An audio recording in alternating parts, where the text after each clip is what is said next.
Hi everyone, and welcome to my channel Read with Grace. Today's book is the Disney classic Beauty and the Beast. This is a firm favourite in our household, as you will see from the battered condition of the book. Once upon a time, a spoiled, selfish prince lived in a castle in the forest. One night, an old beggar woman offered the prince a rose in return for shelter. Repulsed by her appearance, the unkind prince turned her away. Suddenly, the old woman turned into an enchantress. She transformed the prince into a beast and placed a spell on the entire castle. To break the spell, the prince must learn to love and be loved in return before the last rose petal fell. Otherwise, he would remain a beast forever. Not far away, a young woman named Belle lived in a small village. She dreamed of a more exciting life and wanted adventures like the ones in her favourite books. Belle was very beautiful and had long been admired by Gaston, the most handsome and vain man in the village. Gaston was certain that Belle would feel lucky to marry him. But Belle thought Gaston was rude and bad-mannered, and he didn't understand her love of books. Belle returned home to find her father, Maurice, surrounded by pieces of his latest invention.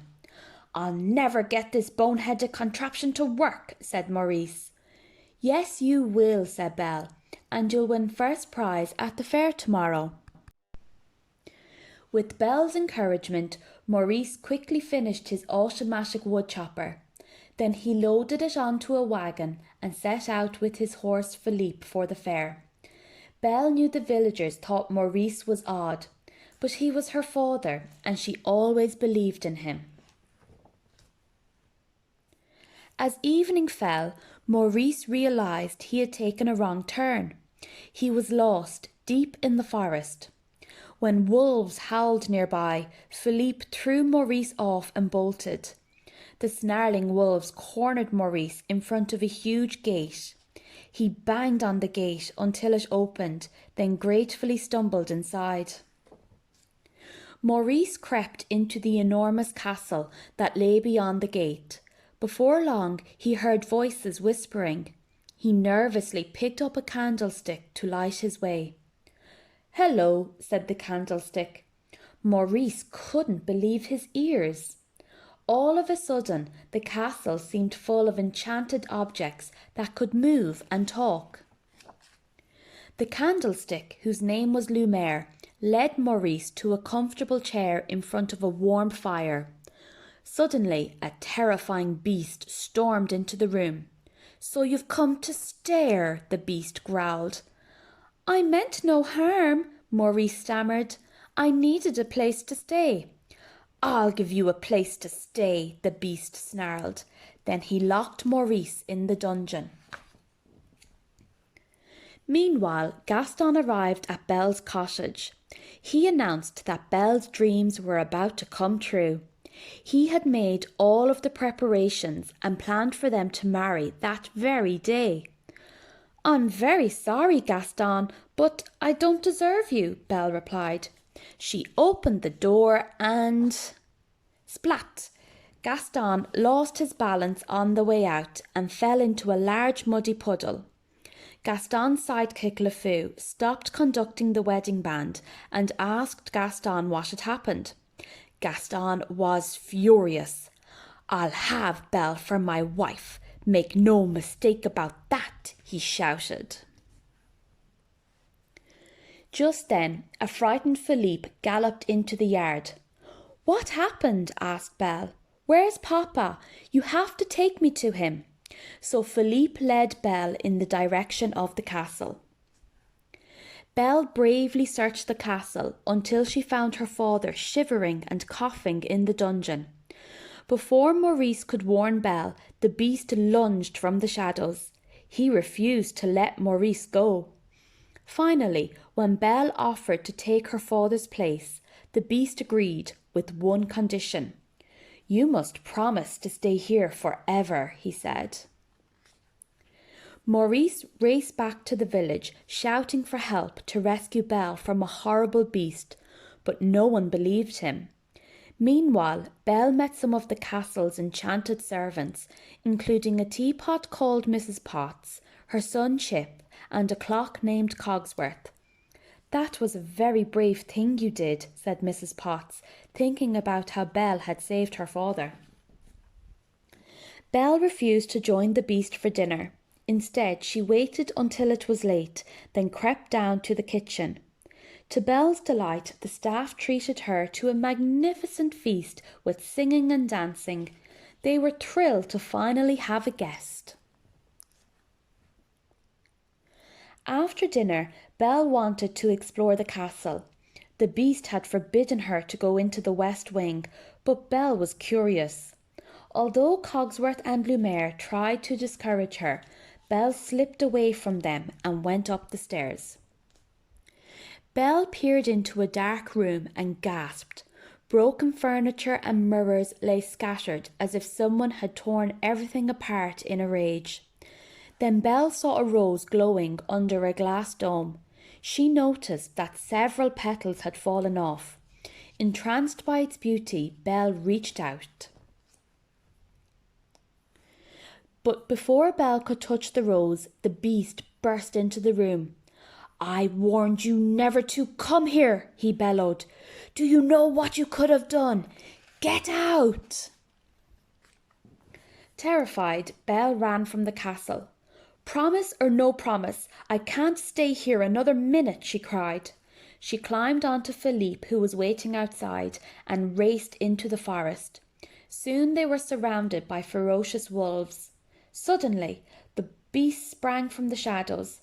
He fought off the wolves until Belle was safe, but the beast had been injured. Belle returned to the castle to help nurse the beast's wounds. "If you hadn't run away, this wouldn't have happened," he complained. "If you hadn't frightened me, I wouldn't have run away," Belle replied. Then she added, "Thank you for saving my life." "You're welcome," the beast said quietly. As the days passed, Belle began to see a different beast. He was learning to be gentle and kind. Even little birds noticed the difference in him, perching on his shoulders and eating birdseed from his paws. Everyone at the castle watched Belle and the beast with hope. It seemed as if the pair were beginning to care for one another. Maybe, just maybe, the spell would finally be broken and everyone would become human again. One evening, after an elegant dinner, Belle and the beast danced together. The beast gazed at Belle. He wondered if he would ever find the courage to tell Belle that he loved her. The beast knew how much Belle missed Maurice. He showed her a magic mirror revealing an image of her father lost and trembling with cold as he desperately searched for Belle. Sadly, the beast released Belle from her promise and let her return home to her father. He gave Belle the mirror to remember him by. With only one petal left on the enchanted rose, it seemed that any hope of breaking the spell was gone forever. Belle rushed home to Maurice. To their surprise, Chip had sneaked into her bag and come along too. "How did you escape that horrible beast?" asked Maurice. "He's different now, Papa," Belle said. But before she could explain, there was a knock at the door. Gaston had bribed the owner of an asylum to declare Belle's father insane. Maurice would be locked up in the asylum, unless Belle agreed to marry Gaston. As the guards dragged Maurice away, Gaston cornered Belle. "I might be able to clear up this little misunderstanding," he said slyly, "if you marry me." "Never," replied Belle. To prove that her father wasn't crazy, Belle showed people the beast's image in the magic mirror. "He's my friend," she told them. Jealous and enraged, Gaston seized the mirror. "Kill the beast," he shouted.